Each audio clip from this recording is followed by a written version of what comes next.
대한민국 성인 6명 중 1명이 갖고 있다는 질환. 네, 그렇습니다. 바로 당뇨입니다. 그래서 오늘은요, 당뇨에 관한 오해와 진실, 그리고 궁금증까지 한번 알아보도록 하겠습니다. 교수님, 조선시대 왕들이 굉장히 많았지 않습니까? 네. 그중에서 가장 큰 왕이 세종대왕입니다. 남들은 왕왕하지만 세종은 대왕이니까. 네. 근데 세종대왕이요, 네. 기록에 보면 30대 때 당뇨에 걸렸었다라는 기록이 네. 있습니다. 네. 그 원인으로 이렇게 회자되고 있는 이야기가 육류 섭취를 많이 했기 때문이다, 이렇게 추측하시는 분들이 굉장히 많더라고요. 그런데 사실은 당뇨가 단 걸 많이 먹고 과식을 많이 하고 그래서 걸린다라고 알고 있는데, 육류 섭취를 많이 한다고 해서 당뇨에 걸리기도 하나요? 네, 그렇습니다. 오. 육류를 많이 섭취하게 되면 그 안에 분명히 단백질뿐만 아니라 나쁜 그런 지방, 특히 포화 지방산 이런 것들이 많이 있기 때문에 내 몸 안에 산화 독성이라고 몸에 나쁜 물질들이 많이 쌓이고 전신적인 만성염증 상태가 되기 때문에 결국에는 이런 대사 조절의 실패로 인해서 당뇨가 생기는 겁니다. 아, 그렇죠. 그렇다고 해서 육류 섭취를 아예 건절하는 건 아니고 너무 많이 먹었을 때 문제겠죠? 그렇죠. 많이 먹는 것도 칼로리 섭취가 많이 늘어나고 아. 또한 그런 섭취 때문에 당 대사가 어렵게 되니까 당뇨가 걸릴 수 있는 위험성이 올라가게 됩니다. 아, 그럼 저도 이 고기를 좀 끊어야겠네요. 사실은 그런데 많은 사람들이 저한테 그런 이야기 합니다. 너 살 빼라. 제가 사실 비만입니다. 네, 이게 비만이라면은 사실은 당뇨 걱정을 좀 해야 되겠죠. 그렇죠. 그런데 네, 어떤 어르신이 그런 이야기를 하는 거예요. 네. 좀 마르신 분들도 사실 당뇨가 있다 이러시는데 네. 실제로 그런가요? 그거는 우리나라인의 좀 특징이라고 보시면 될 것 같습니다. 우리나라만요? 네, 우리나라나 이런 동아시아인한테서는 마른 비만이 많아요. 겉으로 보기에는 말라 보이지만 내장 지방이라든지 아니면 이소성 지방이라고 해서 간이라던가 췌장이나 다른 장기에 있어야 되지 않을 곳에 지방이 쌓이는 그런 상태가 당 대사를 어렵게 하고, 그러면서 이제 췌장의 인슐린 분비도 줄어들고 인슐린 저항성이라는 게 올라가기 때문에 그래서 당뇨가 조절이 안 되고 당뇨병이 생기게 되는 그런 기전이 되겠습니다. 야, 우리나라만 좀 그렇게 있다면은 그 내장 지방이 많으신 분들이 좀 특징이 네. 술을 많이 드시거든요. 그 술을 좀 자제해야 되겠군요. 그렇죠. 술은 아무래도 간에서 해독이 되니까 네. 간이 이렇게 딱딱해지거나 아니면 간 기능이 제대로 발휘를 못하면 그런 당 조절하는 기능이 떨어지니까 결국에는 당뇨가 발병하게 되는 거죠. 아, 당뇨 참 무섭습니다.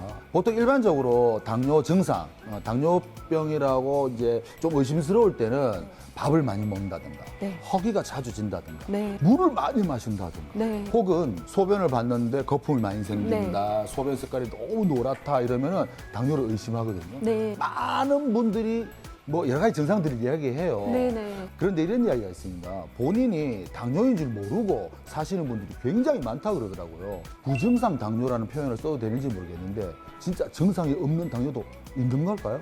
네.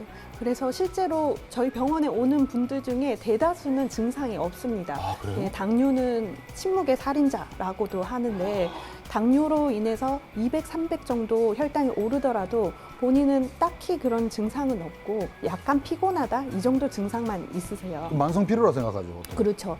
당뇨 혈당이 300 이상 올라갔을 때 혈당이 높아서 탈수가 되고 그로 인해서 이제 탈수가 되면 소변이 농축이 되니까 노랗게 나오는 거고, 단백뇨가 되면 이제 그것 때문에 거품뇨가 생길 수가 있고, 그리고 탈수가 되니까 자꾸 물을 많이 마시게 네네. 되고 그러면서 화장실도 더 자주 가게 되고. 수면 장애도 온다 그러더라고요. 그렇죠. 수면 장애 같은 것도 이제 뇌 기능이라든지 신경 기능 같은 자율신경 합병증이 잘 생기기 때문에 그럼 수면 장애뿐만 아니라 위장 장애라든지 뭐 변비라든지 뭐 요실금 뭐 이런 것들도 굉장히 많이 생길 수가 있어요.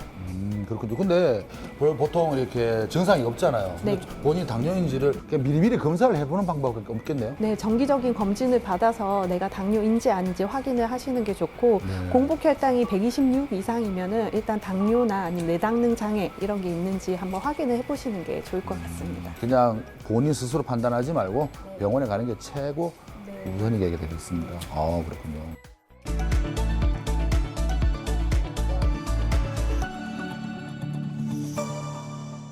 당뇨는 한 번 걸리면은 못 고치는 걸로 알고 있어요. 평생 친구처럼 갖고 가는 걸로 알고 있습니다. 탄수화물 많이 섭취해가지고 당이 많이 해갖고 대사 과정이 잘 안 이루어져 생기는 병을 알고 있습니다. 그 합병증이 더 무서운 걸로 알고 있어요. 운동 안 하고 살찌면은 걸리는 병인 줄 알고 있어요. 밥하고 빵하고 떡 이런 걸 적게 먹고 채소를 많이 먹고 제가 아는 어르신분은 매일 당뇨 약을 챙겨 먹으시고 가끔 인슐린 주사를 맞으시는 것 같더라고요. 정기적으로 건강검진 잘 받고요. 1년에 혈액검사 2번씩 꼭꼭 받고 있어요. 단 음식을 많이 안 먹어야. 그리고 소식을 하고 평소에 운동을 하루에 1시간씩 합니다.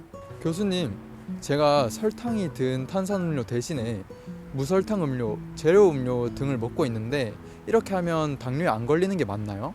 그 부분에 대해서는 당뇨병 학회라든지 여러 학회 그리고 연구에서 몇 가지가 밝혀진 부분이 있는데요. 네. 물론 인공 감미료가 그거를 먹어서 혈당을 올리는 건 아닙니다. 하지만 그걸 먹게 되면 뇌에서는 단 음식이 들어오니까 혈당이 당연히 올라갈 것이라고 생각을 하는데 네. 실제로는 혈당이 올라가지 않으니까 더 많은 음식을 갈구하게 되는 거죠. 그래서 실제로 인공 감미료가 들어있는 음료수를 마셨을 때 실제 음료수를 마시는 것보다 더 많은 음식을 섭취한다는 보고도 있고요. 인공 감미료 자체가 장내 미생물에 영향을 줘서 염증성 장질환이라든지 다른 장 질환의 발병률을 더 높인다는 그런 보고도 있습니다. 그래서 인공 감미료가 들어있는 음료 자체는 저희는 가급적 섭취하지 않기를 권유를 드리고 꼭 섭취해야 된다면 소량만 섭취하시도록 권유드립니다.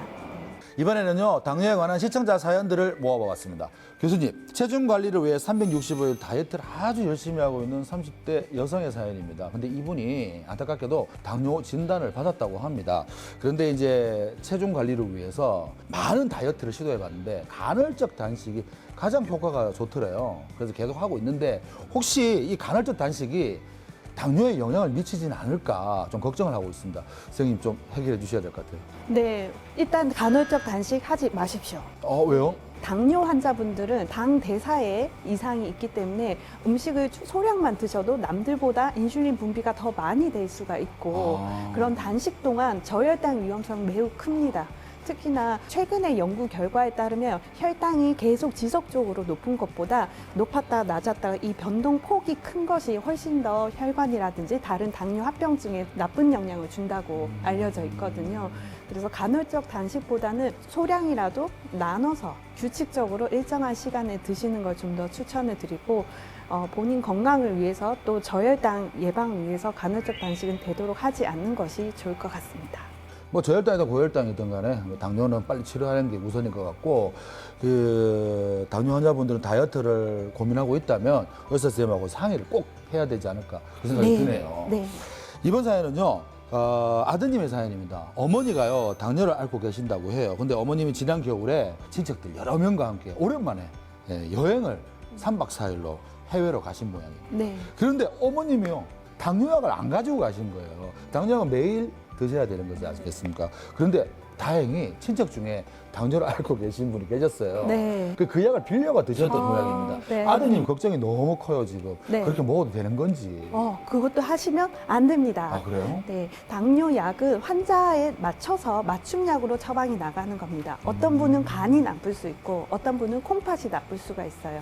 그래서 콩팥이 나쁘면 거기에 맞춰서 용량도 조절을 하고 콩팥에 좋은 당뇨약을 써야 되는데 다른 환자의 당뇨약을 먹게 되면 나한테 맞지 않는 당뇨약을 먹는 게 되기 때문에 오히려 부작용의 위험성이 더 올라가서 혈당 조절이 더 안 될 수도 있고 오히려 저혈당이나 다른 위험성이 더 커질 수 있기 때문에 굉장히 위험한 행동이 되겠습니다. 갑자기 그런 생각이 드네요. 네. 당뇨약은 비타민제가 아니다. 네. 그런 생각이 듭니다. 네. 만나면 좋은 친구 MBC